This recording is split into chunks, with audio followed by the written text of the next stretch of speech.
Well, good morning, everybody. We're pleased to have two experts in the field, in their respective fields, to take us through sort of a bird's eye view of manufacturing in Georgia. And I'll introduce both of them in just a minute, but we'll have Dr. Jan Youtie giving us an overview of the Georgia Manufacturing Survey responses and her analysis through the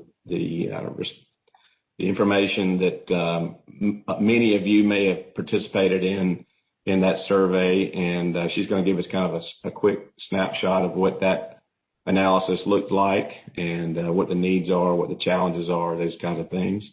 And we'll have a quick Q&A session after Jan speaks, just in case any of you have some things that you may want to ask her about. And then we're going to have Dr. Roger Teterow from Kennesaw State University share with us a little bit about a look ahead in terms of manufacturing and looking at the economic, business, and political climate and the impact that it may have on manufacturing here in Georgia. And as for those of you that are attending today, we want to welcome all of you who are either members of our CEO roundtables throughout the state of Georgia, which we've got about 5 or 6 groups in our state.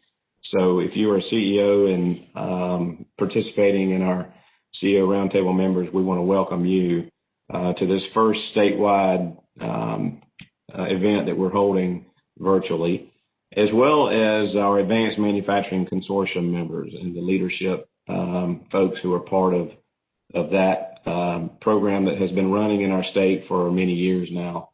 Before we get into the program, that I wanted to just go over a couple of things to make sure you all are aware of some of the opportunities that we've got coming up or that we're offering here at Georgia Tech. First, I wanted to just say real quickly, we're open for business. It's been a tough year, I know, for a lot of folks, and I know in some cases business has been good for some companies. That's great to hear. And I know a lot of times that we're still hearing from companies who are still trying to figure out, what's coming around next. And that's kind of part of the reason why we're doing this event today with our 2 speakers. But we are able to get out and serve your needs and meet with you in person or virtually. We want to make sure we've got some safety protocols that we have to adhere to within the Georgia Tech institution when we do come on site, and we certainly want to make sure we're safe when we come on site to visit with you. But as it relates to the pandemic, it's caused us to take a look at our services a little bit further and figure out ways that we can serve companies more virtually than we have in the past. So because of that, I just wanted to make sure I made you all aware of some opportunities that we've got in terms of virtual services that we either have coming up or that we can offer to your company and the members of your company, the employees of your company. First, we've got our second total productive maintenance cohort starting December the 1st. So we had our first one in July, and it went off very well. We had some really good results. So if you would like to speak with a company, if this is an interest to you and your company, you'd like to get better at your maintenance programs and really expand those and create sort of a maintenance excellence program, this is a good start. It can be done virtually. We've got some good leadership in delivering those services, and it's done in a cohort model where your employees or your maintenance team could work with other companies and learn together as you go through applying the TPM model and methodologies in your company. So that starts December 1st. If you're interested, let us know. And then the other ones are just some other listed on this sheet or on this slide, or some other ways that we can serve you virtually as well. And then secondly, we have October the 29th, which is next Thursday. We're starting back up our Manufacturing Growth Network events, which have typically been lunch and learn events out in the state, in regions of the state. Many of you probably have participated in those. We're going to do this one virtually. It's going to be a statewide event. And the topic's going to be on change management. You probably have seen some marketing material around that already, but if you haven't, we'll be glad to get that in your hand as well. Change management, helping your team prepare for what's next. And I mentioned the TPM winter cohort, and if you're in the food industry, we also have coming up in November, the 5th, a regulatory update from some of our internal experts on that, and I think that'll be Wendy White.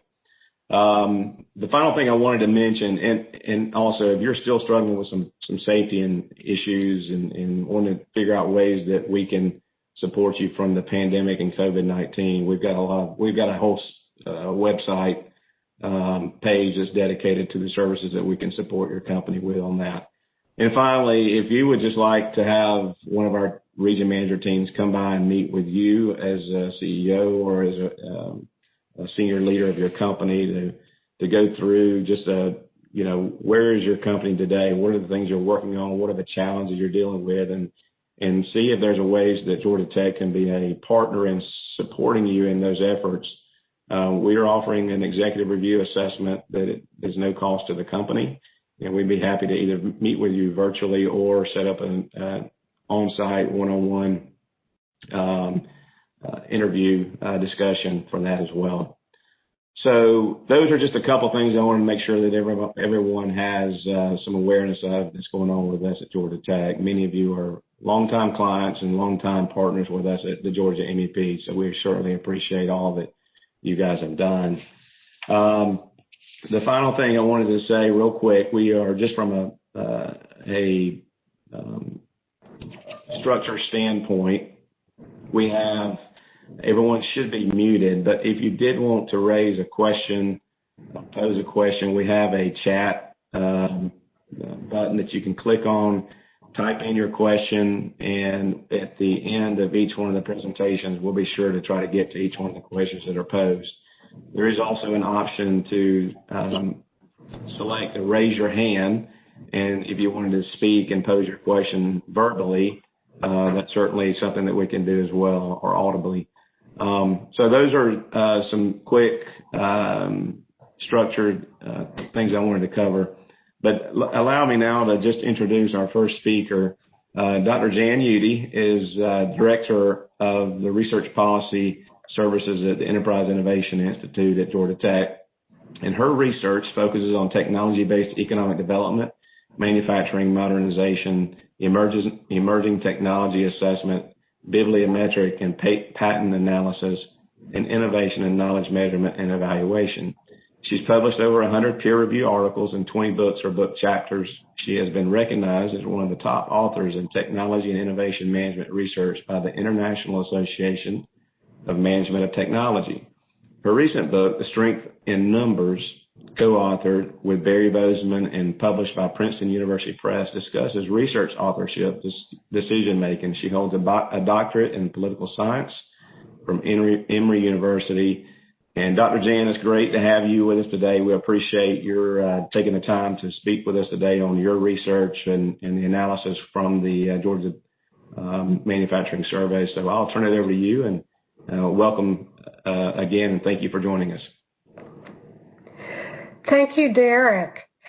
And thanks to all of you for participating in this program, and to those of you who completed the Georgia Manufacturing Survey. What was really interesting about the survey, and we do this survey every 2 to 3 years, is that it happened to fall right at the start of the pandemic lockdown.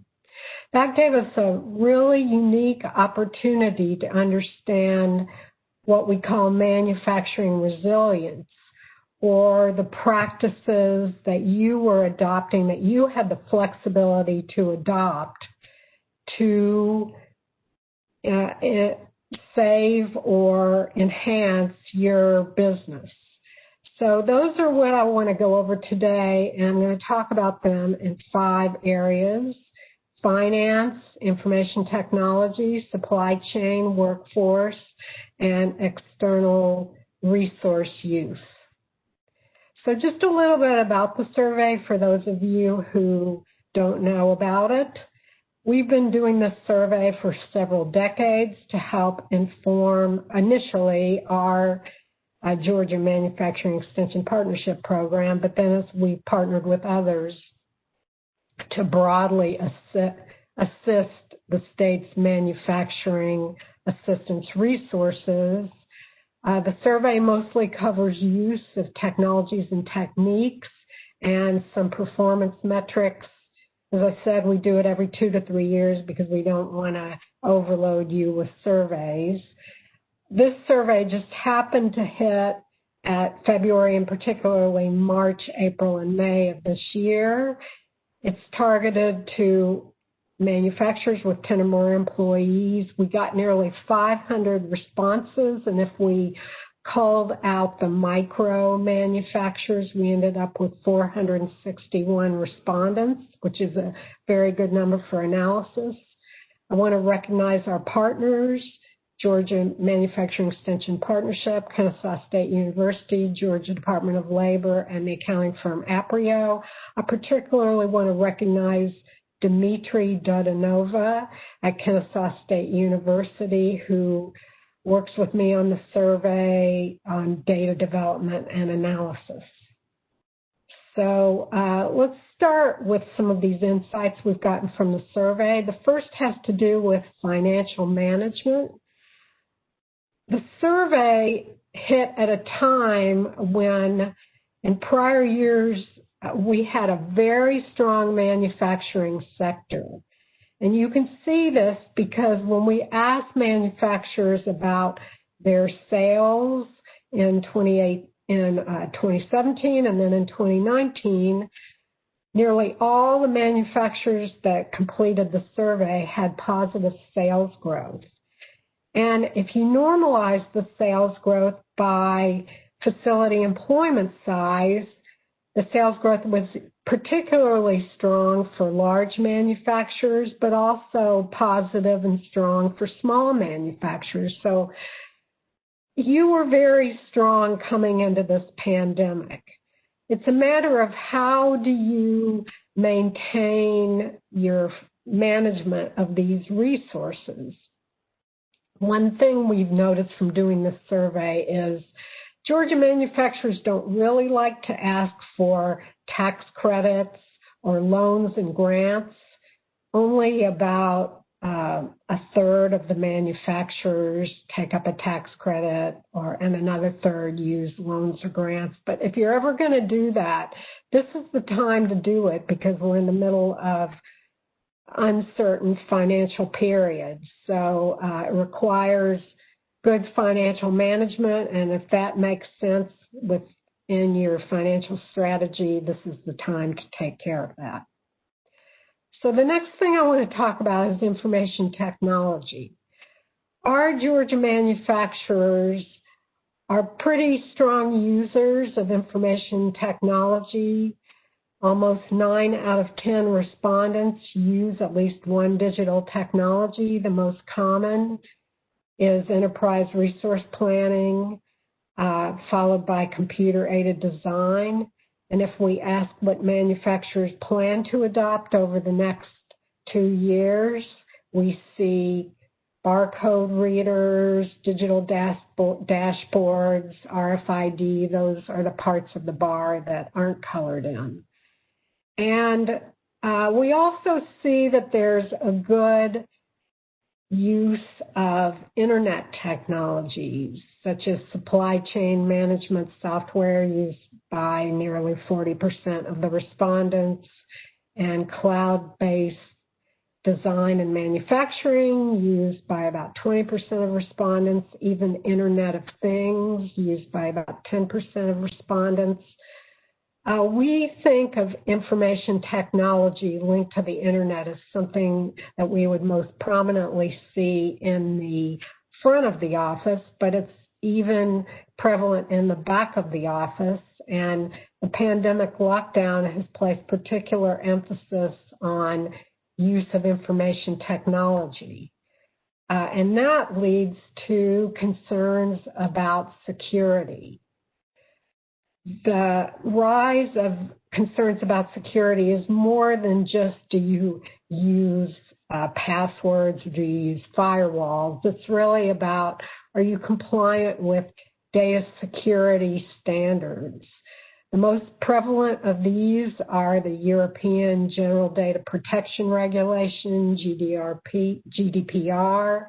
the Cybersecurity Maturity Model, ISO 27001, and there's some standards coming out of the National Institute of Standards and Technology. So aside from GDPR, which is used by about 1 in 5 manufacturers in our survey, these other models aren't used as much, but only about a quarter of our Georgia manufacturers are compliant with one of these data security standards, and we see this as an important area of growth and even requirement as we go forward, not only in this pandemic, but once we hit the new normal. The next area I want to talk about is responsive production. So in manufacturing resilience, there's a great emphasis on having the capacity to make changes as needed to respond to this uncertain environment by putting forth new products or adopting new processes. Our Georgia manufacturers have good capacities in these areas. Nearly half of Georgia manufacturers introduced new products over the prior 3 years to the start of the pandemic, and 30% introduced new processes. Introduction of new products or processes increase with facility employment size, and they're higher in certain industry groups such as electronics and transportation. But they do provide evidence that you have the capacity to make some changes as the times demand them.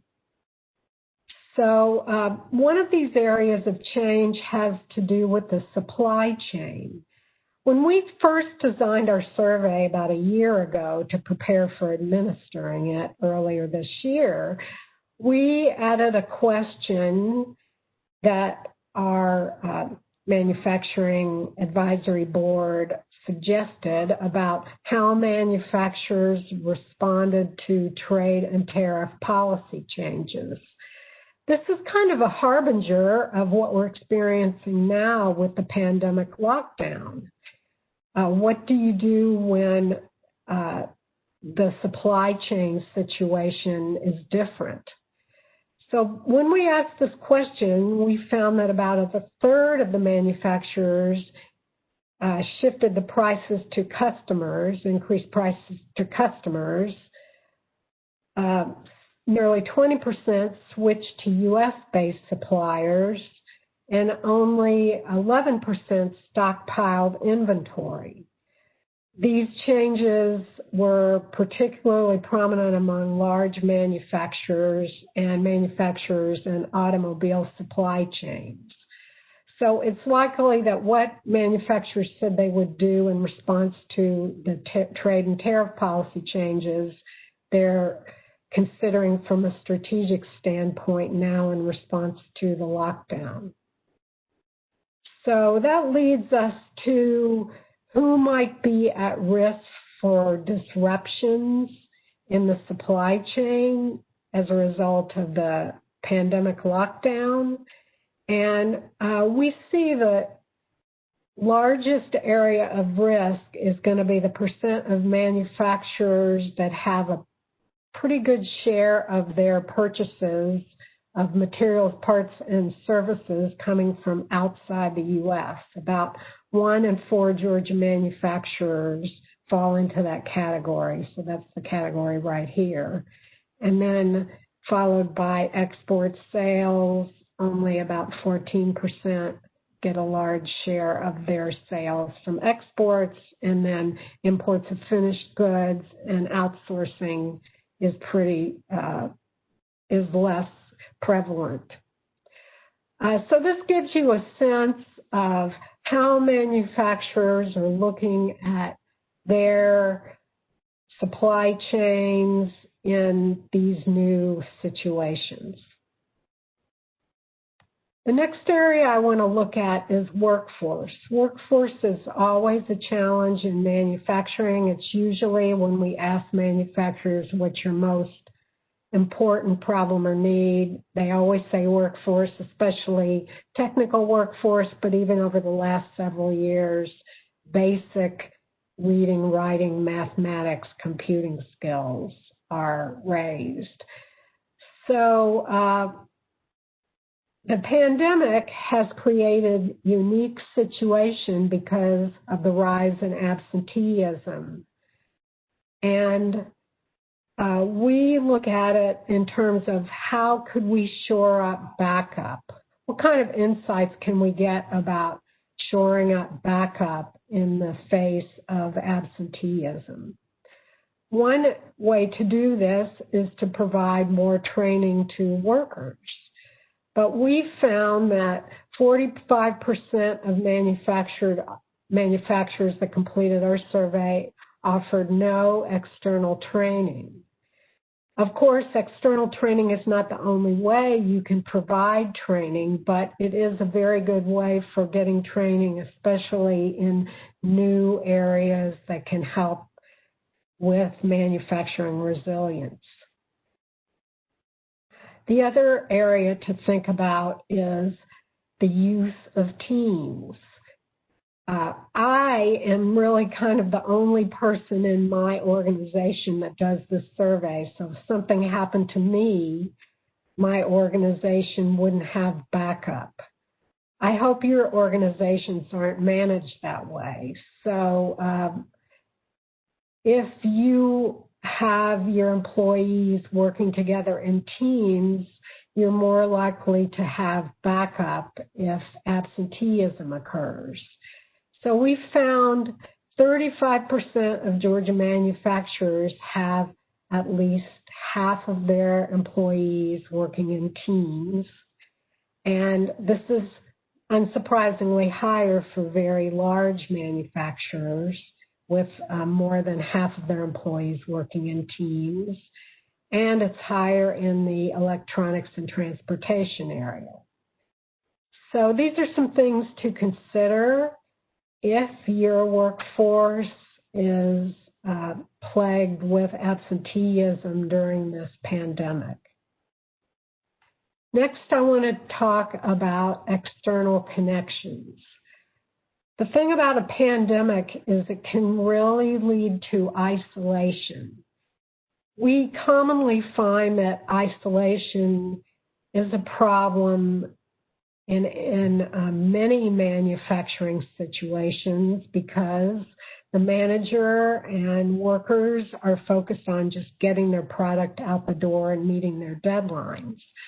But it's particularly a problem in a pandemic because a pandemic limits your mobility. And at the same time, new practices are coming to the forefront that can help address problems that arise during the pandemic. So isolation limits your access to these new practices. In Georgia, nearly 60% of Georgia manufacturers do not use public or private assistance sources. Public sources can include Georgia Tech, Georgia Department of Labor, Kennesaw State University, University of Georgia, technical colleges, other public or private nonprofit organizations, or the private sector. So these are really important to take a look at and link to so that you don't become isolated.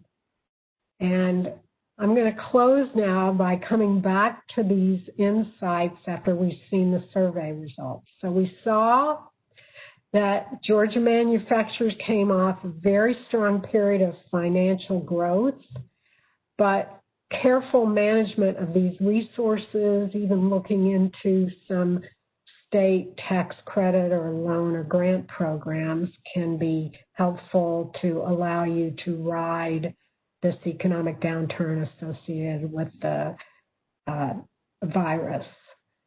Number two, secure IT systems. Even though we think, well, the internet, it's mostly used in the front of the office, increasingly internet-based services are incorporated into the back office, and security can be an issue. Attention to compliance with data security compliance standards is going to become more important. Only about 1 in 4 manufacturers do that now, so that's something to think about. Third, having the capacity to offer new products or services is important. Supply chain decisions are fundamental in these processes. We saw that most Georgia manufacturers, or at least half, have these product and process capabilities, but supply chain decisions need to be strategic and are probably going to have to be changed during this lockdown. In terms of workforce, it's always the most prevalent, important issue to Georgia manufacturers. Particular attention has to go to backup through external training. Only about half of manufacturers get external training, and through working in teams. And then finally, connecting to external resources such as the Georgia MEP. I know I'm preaching to the choir because you're already connected now, but that's really important, especially as new practices come to the fore. So with that, I'll finish my formal remarks and happy to take some questions. All right. Thank you, Jan. And I'm reminded from Aisha to make sure if you guys have any questions, there should be a Q&A box that you can enter in those questions. I may have mentioned a chat box, but Aisha prefers that we enter your questions into the Q&A box. That is a little bit separate item on your screen. Jan, is there anything else that you wanted to cover?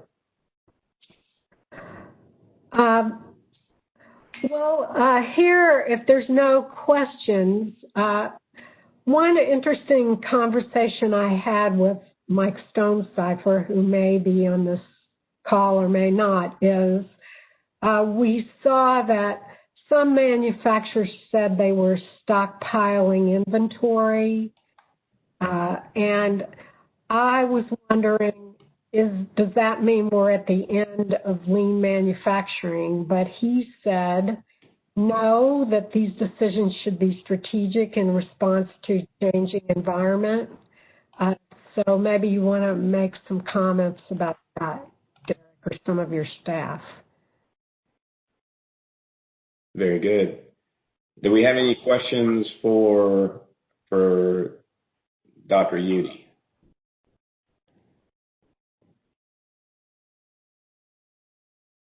Anything from our panelists to see? I'm not sure I'm seeing everything. I just want to make sure we haven't missed anything. If you don't have a question, I'm going to be on the line through the next hour. So I'm happy. Sometimes when I hear a presentation, I don't think of a question until I've gone. So I'm happy to take questions throughout the time toward the end of the program, and also you can email any questions to Derek. I should say that the full report of the survey and a nice brochure report available at this website here, gms-ei2.org. Okay. Well, thank you, Dr. Yu. We appreciate your time today, and we will have time. If anything comes up, anyone would like to ask a question towards the end, we'll definitely have, she will be available for us to answer those. So our next speaker is Dr. Roger Tutterow, who is a professor of economics at Kennesaw State University, where he holds the Hensler Financial Endowment Chair. In addition, he serves as director of the Econometrics Center, an applied research center housed at Kennesaw State's Coles College of Business. His analysis of the economic, business, and political environments have been featured in a variety of media, including Wall Street Journal, Financial Times, Business Week, Forbes, USA Today, and many other publications. Dr. Teterow serves on the Council of Economic Advisors under Georgia Governors Sonny Perdue, Nathan Deal, and Brian Kemp. He also serves on various boards in the state. A native of Georgia, Dr. Teterow holds a BS in Decision Science from Berry College and a master's and PhD in economics from Georgia State University.